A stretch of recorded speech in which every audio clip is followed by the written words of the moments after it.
deteriora os móveis e ela baixa e, bom, a casa está ali. Não é aqui. Né? Por quê? Porque essas águas que descenderam o Planalto, elas estavam com muita lama por causa dos deslizamentos das encostas. É uma água que provavelmente, né, isso são cálculos que ainda a gente está estudando, né, mas provavelmente ela tinha, para cada metro cúbico de água, 200 quilogramas de detritos, pedras, lama, né, e etc. É uma água pesada. Então, uma água pesada, arquiteto, né, ela não contorna a casa, ela leva a casa embora. Né? Ela leva a casa embora. Eu digo isso para vocês por uma razão de percepção. Eu ouvi um caso, né, de um habitante ali de Arroio do Meio que estava no telhado da casa, uma casa de 2 andares, e todo mundo dizendo, vamos embora, os barcos já estavam ali. Ele disse, não vou, esse é meu Taquari, eu conheço o meu Taquari. Né, sabe, gaúcho, né? Eu conheço o meu Taquari, claro que ele conhece o Taquari. Não é disso que estamos discutindo aqui, por favor. Né? Mas esse Taquari não é o que ele conhecia. Então, as mudanças climáticas, elas podem trazer coisas novas para nós. E por isso que nós, agora da universidade, temos que estudar muito, nós temos que nos antecipar a isso. Porque as pessoas têm percepção da sua vida. Né? E o que vem aí tem coisas que, né, nós ainda não vimos. Né? Então, isso é uma coisa importante, porque nos coloca numa situação de maior humildade, né? Maior capacidade de diálogo, né? Enfim, temos que ver atitudes ali que podem nos levar a, digamos, superar essa situação desse cidadão lá. Bom, por fim, né, a defesa civil, né, é a nossa 10ª lição. Né? A defesa civil esteve frágil. Claro que salvaram muitas vidas, 80 mil, não é pouca coisa. Mas vejam bem, esse aqui é um ponto importante. O socorro é o último recurso de um plano de emergência. Nunca o primeiro, muito menos o único. E o que nós vimos foi, né, o único. Era o único recurso que tinha. Claro que houve grande esforço de várias entidades dos estados, da federação, da população, etc. Mas foi, sim, né, no sufoco. Foi no desespero. Né? Olha, houve salvamentos de vovós no telhado. De mamães com bebês no telhado. Né? Isso não pode acontecer. Né? Nós somos uma civilização. Né? Isso não é civilização. Nós ultrapassamos os limites civilizatórios ali. Houve um colapso, então, civilizacional. Nós temos que entender isso, porque não podemos naturalizar isso, né, e achar que demos conta do recado. Tá? A 11ª lição é esta aqui. Aqui em Canoas, né? As pessoas estão na água, desesperadas. Né? Que água é essa? Essa não é água da inundação. Essa é uma água que lavou toda a saia da região metropolitana. Né? Nem vou enumerar o que ela pode ter lavado aqui.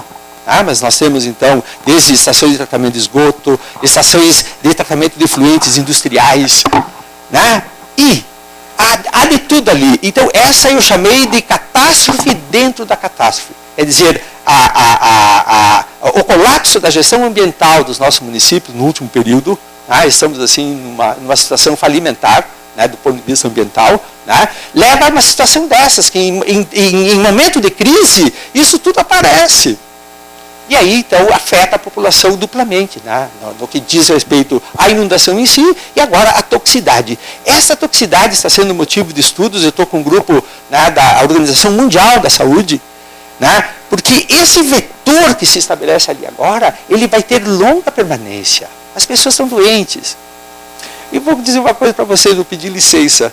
Né? Porque sou professor há 30 anos. E nesse ano, eu cheguei quinta-feira de manhã na minha sala para dar aula. Né? Não tinha aluno na hora marcada. Esperei 15 minutos, não tinha aluno. Esperei meia hora, não veio ninguém. Nunca me aconteceu isso. Na aula seguinte, perguntei, estão fazendo motim?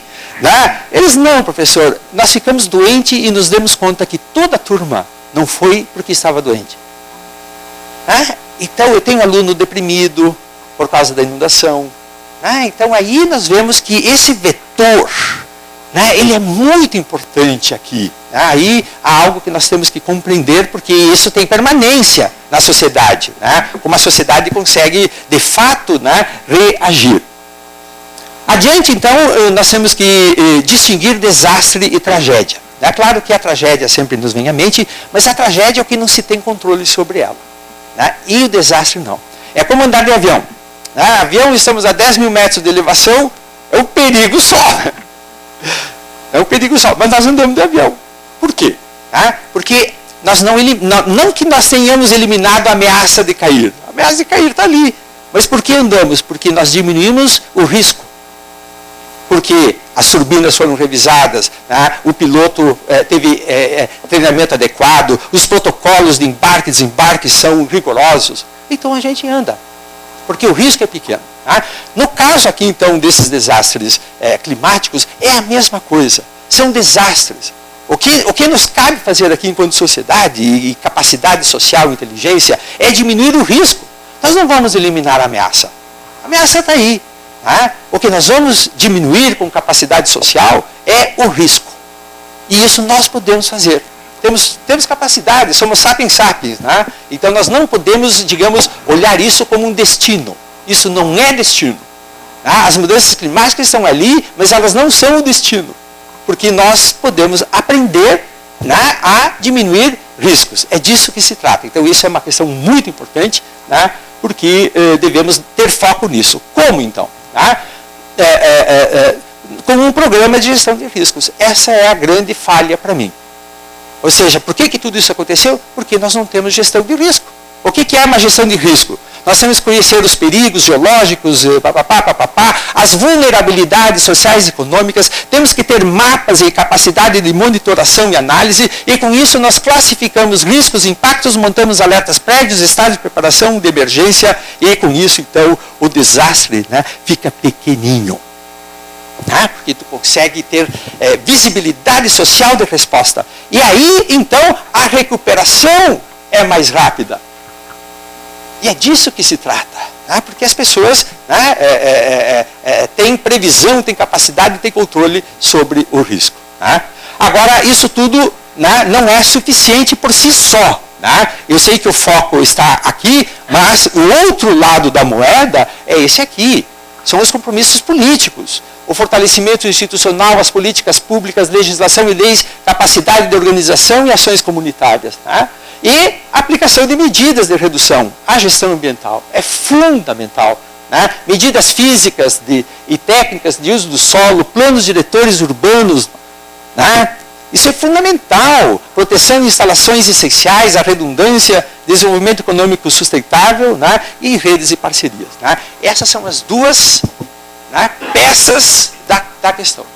Então, eu sei que nesse momento o foco digamos, está aqui, e eu diria que ele está aqui de forma muito fraca, nós não estamos olhando nisso, aqui está a questão mais importante. Por quê? Porque esses mapas de vulnerabilidade, eu sei que há mapas de vulnerabilidade para o Estado do Rio Grande do Sul, mas estão na gaveta dos técnicos, das secretarias, não adianta. Esses mapas devem ser feitos na escala local. Cada comunidade tem que ter seu mapa de vulnerabilidade, ela tem que saber da vulnerabilidade do lugar em que vive. Sem isso, não há defesa civil que dê conta, nós não conseguimos dar conta disso se não tiver uma capacidade social de resposta. Então, para isso precisamos de uma estratégia comum, que eu chamo então de inteligência social do lugar.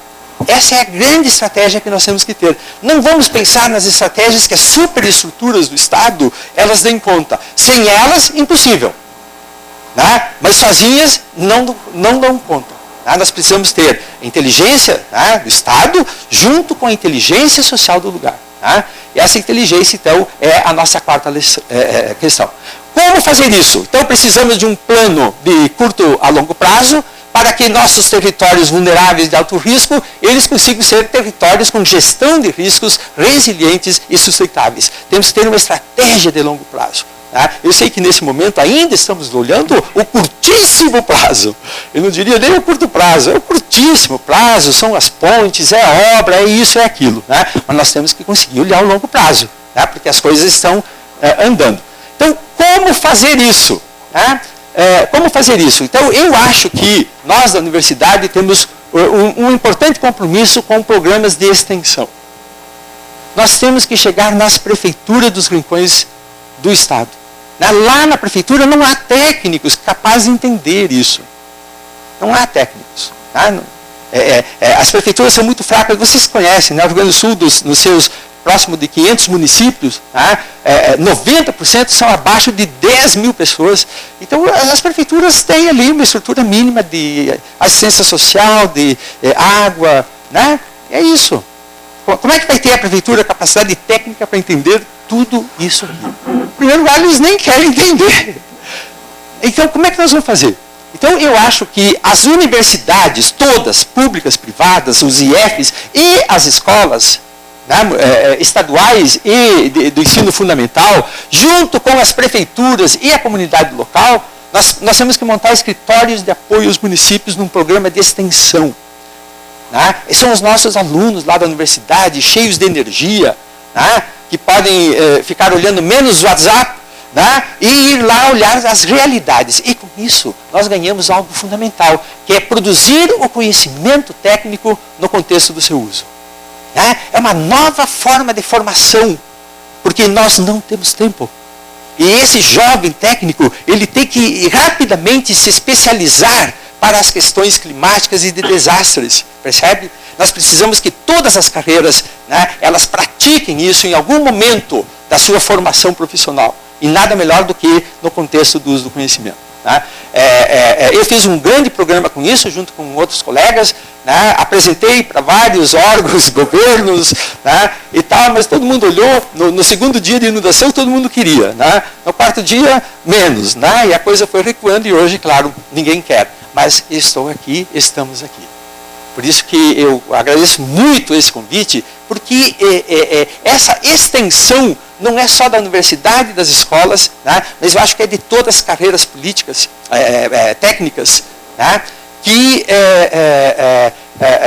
tem compromissos com o conhecimento, a ética, a democracia, uma sociedade capaz de entender e dar respostas. Né? Então eu acho que nós temos que, nesse momento, realmente ter uma capacidade de diálogo como nunca tivemos. Né? E estou muito contente de estar aqui por causa disso. Né? Eu já estou finalizando, né? Então nós precisamos declarar praticamente todo o estado do Rio Grande do Sul, pela sua particular situação, como territórios de transição socioambiental e climática, em que temos que ter novas estratégias de regeneração ecossistêmica, né? De entendimento das bacias, da economia circular, comunidades sustentáveis, culturas regenerativas, etc. Ou seja, desenvolver a inteligência social do lugar, diferente para a zona de cabeceiras, os vales profundos, as zonas de inundação de várzea aqui da região metropolitana e as regiões lacustrinas do Estado.